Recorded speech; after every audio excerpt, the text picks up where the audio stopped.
इस पार्टी से इस्तीफा देने के लिए तैयार हूं। आप लोग पूछिएगा जो हमारे पार्टी के और भी दावेदार हैं कि क्या वो लोग 50 मेंबर से भी ज्यादा बनाए हैं कि नहीं बनाए।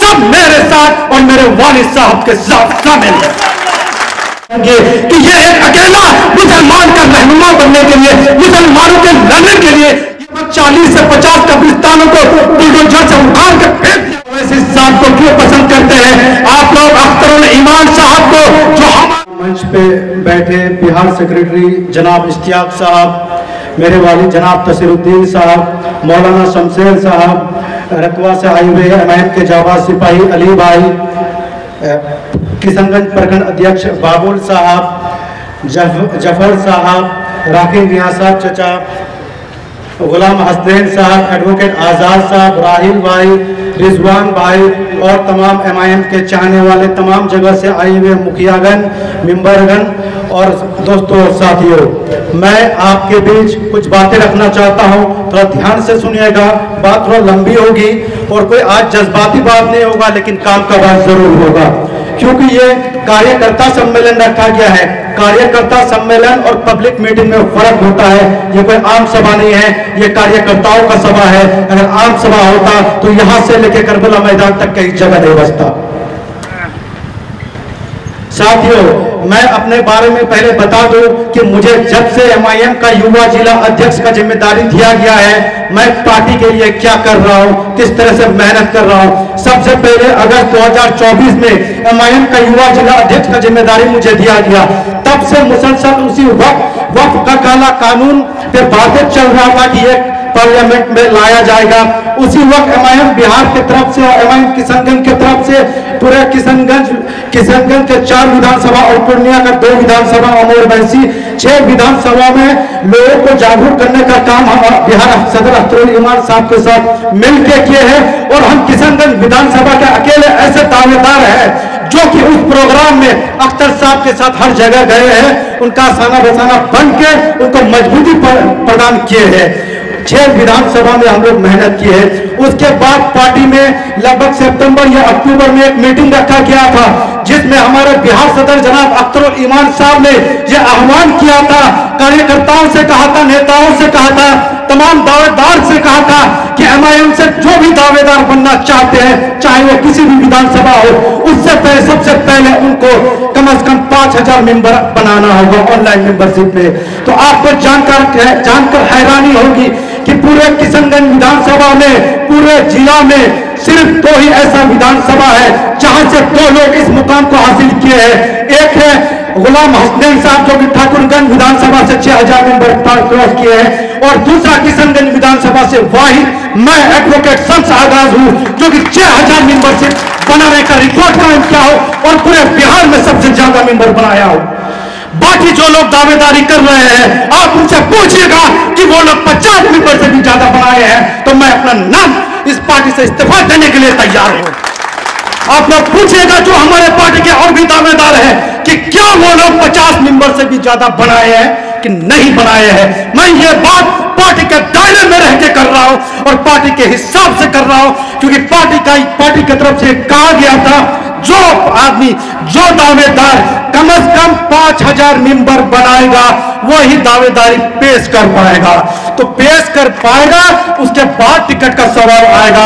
तो मैं तो पेश भी कर दिया हूं और मैं दावेदारी भी कर रहा हूं, और आप तमाम लोग जो मेरे दावत पे आए हैं वो इस बात का निशानी है, उस बात का सबूत है कि आप लोग सब मेरे साथ और मेरे वालिद साहब के साथ शामिल हैं। उसके अलावा मुझे जिम्मेदारी दिया गया था कि मैं गया में जाके एमआईएम का पार्टी का पैगाम हर जगह तक पहुंचाने का काम करूं। उसमें कई लोगों का नाम भी शामिल था हमारे विधानसभा से, लेकिन हमारे विधानसभा से अकेला ये एडवोकेट शम्स आगाज उस करती धूप में इश्तियाक भाई के साथ, हसनैन साहब के साथ, अख्तर साहब के साथ जाके गया में पार्टी का प्रचार किया था और वहां एमआईएम के प्रत्याशी के लिए प्रचार किया था।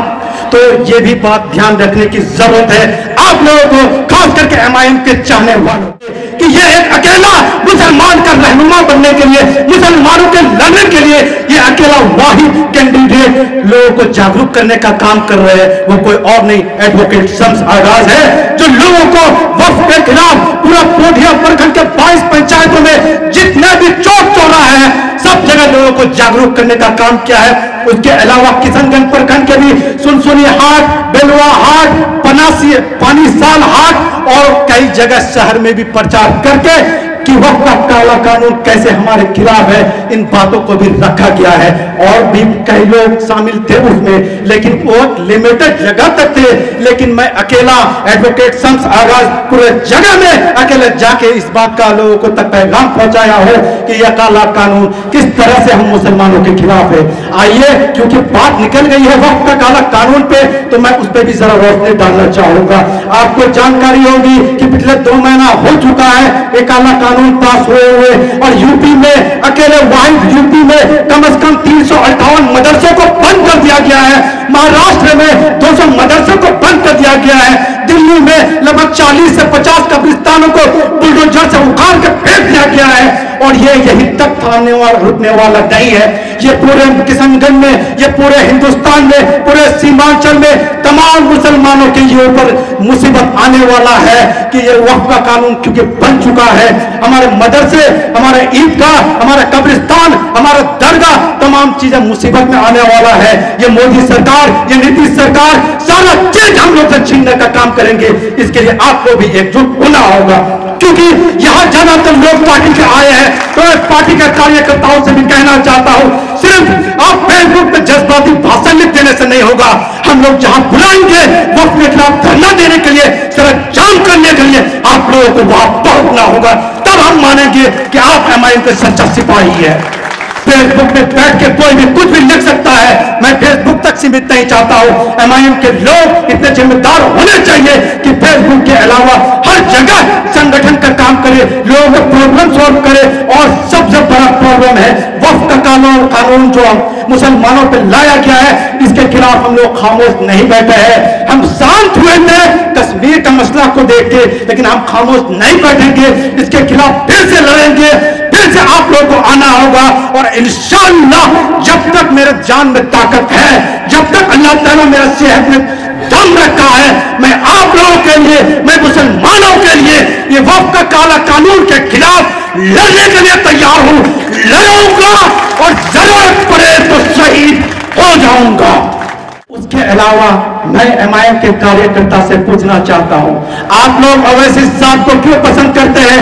आप लोग अख्तरुल ईमान साहब को, जो हमारे बिहार के बेबाक आवाज है, जिस तरह से पूरे देश में हमारा आवाज असदुद्दीन ओवैसी साहब है, उसी तरह पूरे बिहार में हमारे बिहार सदर जनाब अख्तरुल ईमान साहब भी हमारा आवाज है, जो कि हर गरीबों मुस्लिमों की बात करते हैं, जो कि हमारे मुसलमानों पर जुल्म और सितम होता है उसका भी बात करते हैं। तो आप लोग उन लोगों को इसलिए पसंद करते हैं क्योंकि वो लोग बोलने वाले हैं, उन लोगों को तकरीरें आपको पसंद है, वो लोग जो विधानसभा में और लोकसभा में आप लोगों का मुद्दा रखते हैं, आप लोग इसलिए उनको पसंद करते हैं। आप वारिस पठान को भी पसंद करते हैं, आप इम्तियाज जलील को भी पसंद करते हैं, आप अकबरुद्दीन ओवैसी को भी पसंद करते हैं। तो सभी लोग, और आप आदिल हुसैन आजाद साहब और हमारे सेक्रेटरी इश्तियाक साहब को भी इसीलिए पसंद करते हैं क्योंकि वो लोग अपने आवाज बेबाकी से रखते हैं। वो लोग के मुंह में जुबान है और जुबान में ताकत है, वो लोग बोल सकते हैं। तो आपको भी ये समझने की जरूरत है, बहुत दावेदार होंगे आपके भी विधानसभा पे। उन दावेदारों में कौन सबसे ज्यादा पढ़ा लिखा है, कौन सबसे ज्यादा बोलने वाला है, कौन शेरों की तरह दहाड़ सकता है, कौन सिर्फ वोट के लिए नहीं आपके लिए लड़ना चाहता है, वो वाहिद एडवोकेट शम्स आगाज है जो आपके लिए लड़ रहा है, लड़ना चाहता है, दहाड़ना चाहता है। तो ये आप लोगों को भी समझने की जरूरत है। मैं ये भी यहां से ऐलान करना चाहता हूं कि हमारे राष्ट्रीय अध्यक्ष जनाब बैरिस्टर असदुद्दीन ओवैसी साहब और बिहार सदर जनाब अख्तरुल ईमान साहब जिनको टिकट देंगे हम उनके साथ हैं। लेकिन हम वादा करते हैं अगर हमें टिकट मिलेगा कसम खुदा की इतिहास बदल देंगे, इतिहास बदल देंगे, उखाड़ फेंकेंगे ये तमाम जितने एमएलए निकम्मा यहां से रह चुके हैं, सबके इतिहास को इस तरह का काम करेंगे कि पूरे हिंदुस्तान में जिस तरह ओवैसी साहब, जिस तरह अख्तरुल ईमान साहब को लोग चाहते हैं, मुझे मौका मिलता है, मैं एमएलए बनता हूं, इतिहास बन के दिखाऊंगा, आपके लिए लड़ के दिखाऊंगा। टीम और किशनगंज एमआईएम टीम के तरफ से युवा जिला अध्यक्ष का दोबारा जिम्मेदारी भी दिया गया था।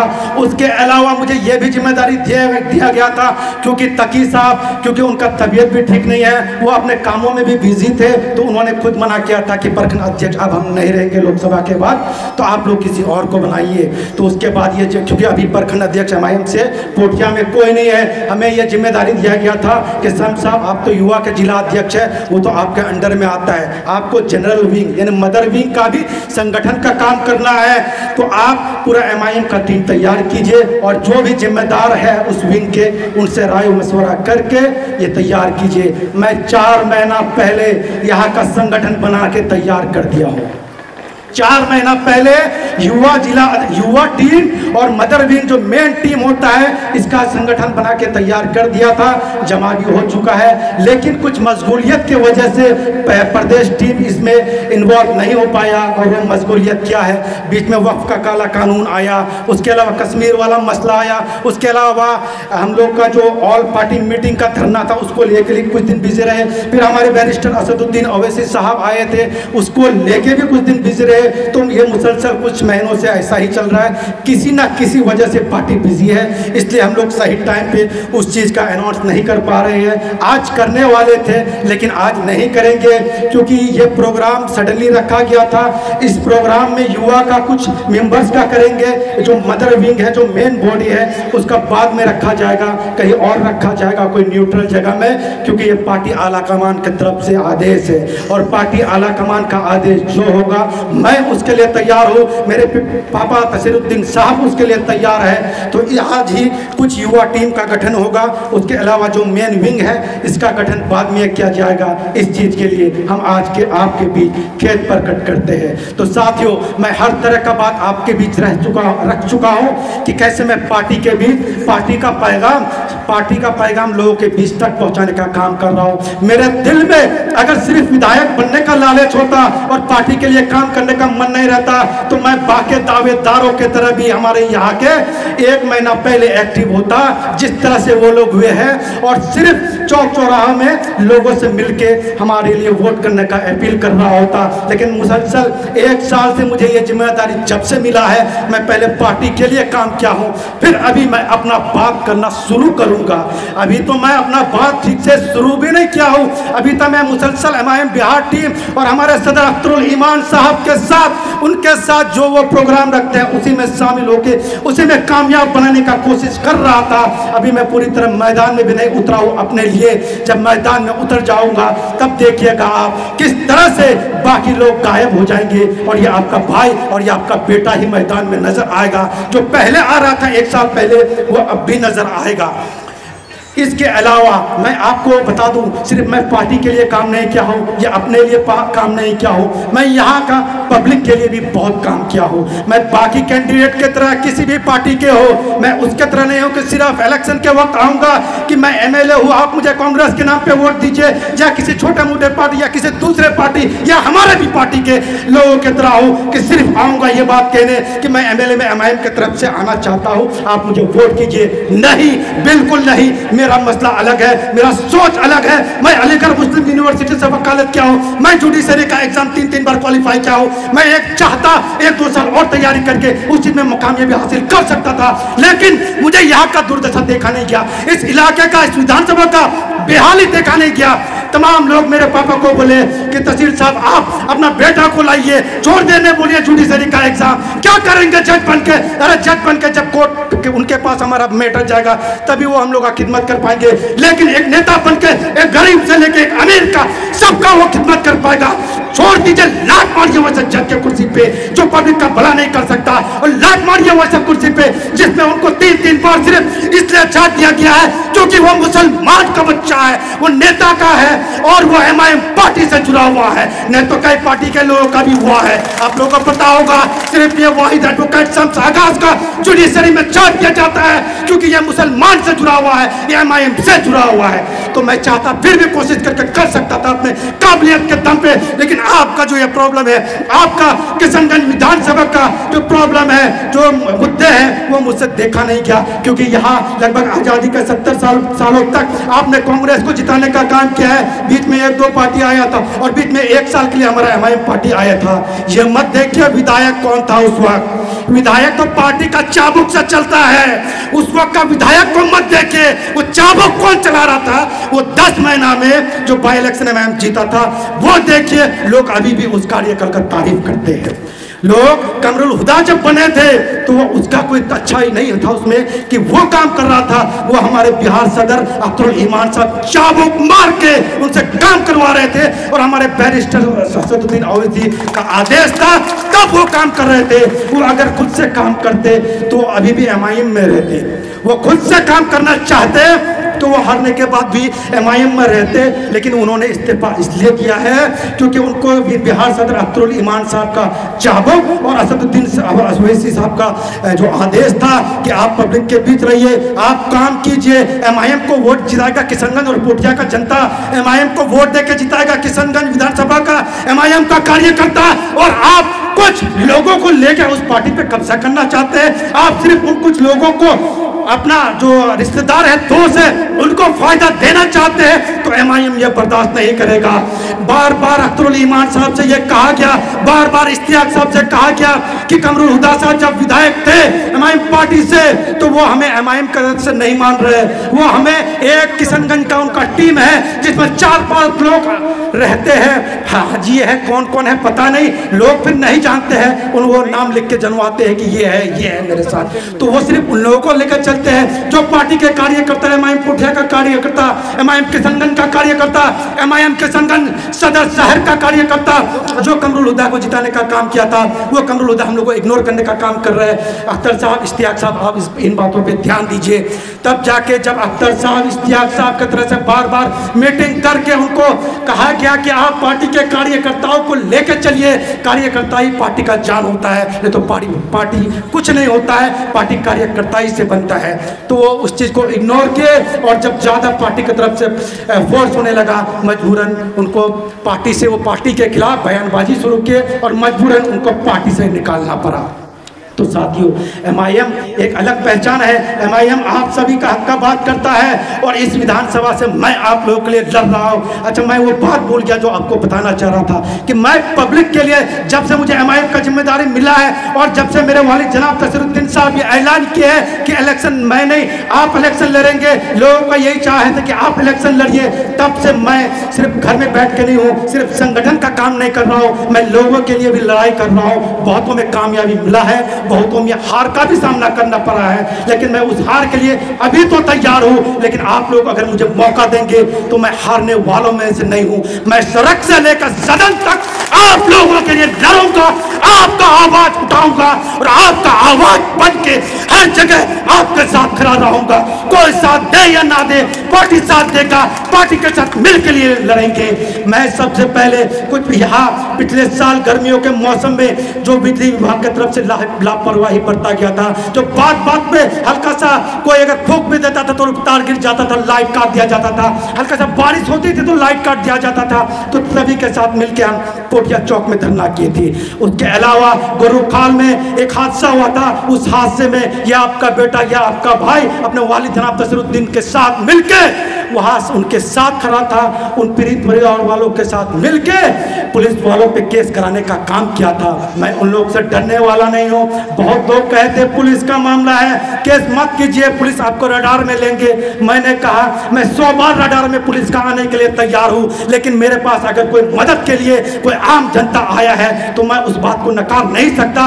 मैं उनके लिए मेहनत कर रहा हूँ, उनका देखभाल के लिए, उनका तरक्की के लिए मेहनत कर रहा हूँ, तो मैं उनका आदेश मानूंगा और मैं उनके लिए लड़ा, केस करवाने का काम किया और शायद कि अभी उसका सीआईडी जांच भी चल रहा है। उसके अलावा किशनगंज के एक बस स्टैंड में हाफिज इस्माइल साहब को मारा गया, वो पुआ खाली के थे, लेकिन मेरे विधानसभा में मारा गया। रात के 11 बजे मेरे पास फोन आता है कि एक हमारे जो वहाँ के कार्यकर्ता है वहाँ से उनके पास मेरे पास फोन आता है कि एक हाफिज को मार के लहूलुहान कर दिया है, वो 2 घंटे से हॉस्पिटल में पड़ा हुआ है, डॉक्टर उसका इलाज नहीं कर रहा है। पुलिस वालों को फोन किया है, नहीं आ रहा रहा है और हम लोग कई पार्टी के जिम्मेदार को किए थे, वो लोग नहीं आ रहे, तो आप क्या आ सकते हैं? मेरे पास रात 11 बजे फ़ोन आता है, मैं 11:30 बजे यहाँ से सीधे किशनगंज पहुँचता हूँ, हॉस्पिटल में इस्माइल भाई का इलाज करवाता हूँ, पुलिस वालों को बुलवा के उनका स्टेटमेंट रिकॉर्ड करवाता हूँ। फिर अगले दिन और भी कई नेता थे, अलग अलग पार्टी के युवा नेता, सबके साथ जाके वहाँ पुलिस वालों पे किशनगंज सदर थाना में किशनगंज पुलिस के खिलाफ ही केस करवाने का काम करता हूँ। तो मैं ये आपके लिए कर रहा हूँ। एक पढ़ा लिखा एक वकील को चुनने से आपको ये सब भी फायदा होने वाला है। कहाँ कुछ मेरा वो लोग उखाड़ पाया है अब तक? मैं तो कई बार उनके खिलाफ बगावत पे उतर आया हूँ, कहाँ कुछ उखाड़ पाया है? क्योंकि मैं भी बैरिस्टर असदुद्दीन अवैसी साहब की तरह एक पढ़ा लिखा हूँ, एक वकील हूँ, अलीगढ़ मुस्लिम यूनिवर्सिटी से वकालत किया हूँ। उसके अलावा आपको जानकारी होगी, जब 7-8 महीना पहले यहाँ बीजेपी के नेता गिरिराज सिंह यहाँ आके किशनगंज में मुसलमानों के खिलाफ भड़काऊ भाषण दिए थे, मुसलमानों को बांग्लादेशी रोहिंग्या न जाने क्या क्या कहते, मुसलमानों हिंदुओं को उकसा रहे थे मुसलमानों के खिलाफ। तो उस जहरीला बयान के खिलाफ ये आपका बेटा, ये आपका भाई एडवोकेट शम्स आगाज कोर्ट में केस करने गया था और केस फाइल किया था। कई वकीलों के पास पहुंचा मैं, खास करके जो वहाँ के प्रसिद्ध वकील थे, जो हमारे कौम से नहीं थे, मैं उनके पास गया, सभी ने इनकार कर दिया।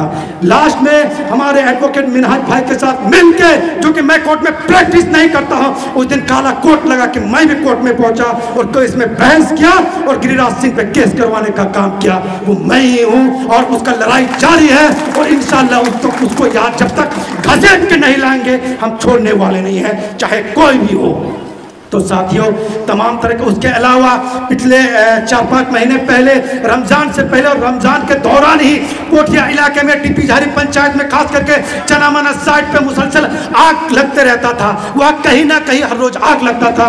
तो आपको जानकर हैरानी होगी कि मैं किसी पद में नहीं हूँ, मेरे वालिद साहब है, लेकिन मैं अगर किसी को कहीं पहुँचता हूँ तो मुझे नहीं पहचानता है। फिर भी उस चीज़ को छोड़ के मैं हर जगह जहाँ भी आग लगा वह उसी वक्त पहुँचने का काम किया। फायर ब्रिगेड का गाड़ी को फोन किया, उसको मंगवाया, सीओ से बात किया, पीडीओ से बात किया, तमाम प्रशासन के लोगों से बात करके उनको मुआवजा दिलाने का भी काम किया है और अपने स्तर से भी काम किया हो। मेरे जाने का ये फायदा होता था दोस्तों कि मैं तो जाके वहाँ लोगों का मदद कर आता था, लेकिन मेरे जाने से इतना प्रेशर बनता था, मैं मीडिया को लेके पहुँचता था, मीडिया इतना प्रेशर करता था कि तमाम पार्टी के लोगों को वहाँ पहुँचना पड़ता था, एमएलए को भी पहुँचना पड़ता था, एमपी को भी पहुँचना पड़ता था और तमाम दावेदार हर पार्टी के पहुँचते थे वहाँ। कम से कम लोगों का ही भला होता था। वो प्रेशर भी क्रिएट करने वाला पूरा विधानसभा में ये वाहिद अकेला एडवोकेट शम्स आगाज है।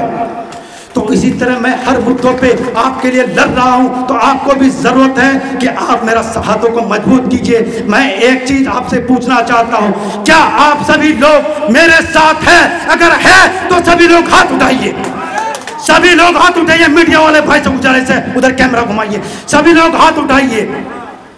चलिए, बहुत बहुत शुक्रिया। आप तमाम कार्यकर्ता एमआईएम के यहाँ मेरे साथ है, लेकिन मैं आप लोग से फिर एक बात कहूंगा, पार्टी का जो फैसला होगा ये आपका भाई, ये भी आपका बेटा मानेगा। ये चीज अगर देख के कि एमआईएम के सभी लोग इनके साथ है, फिर भी पार्टी टिकट नहीं देती है, मैं उसके लिए भी तैयार हूँ। लेकिन इसको देख के अगर टिकट देती है तो मैं सब चीज के लिए तैयार हूँ। मैं पार्टी के लिए कुर्बानी देने के लिए चाहिए तैयार हूँ, मैं आप लोगों के लिए भी तैयार हूँ लड़ने के लिए।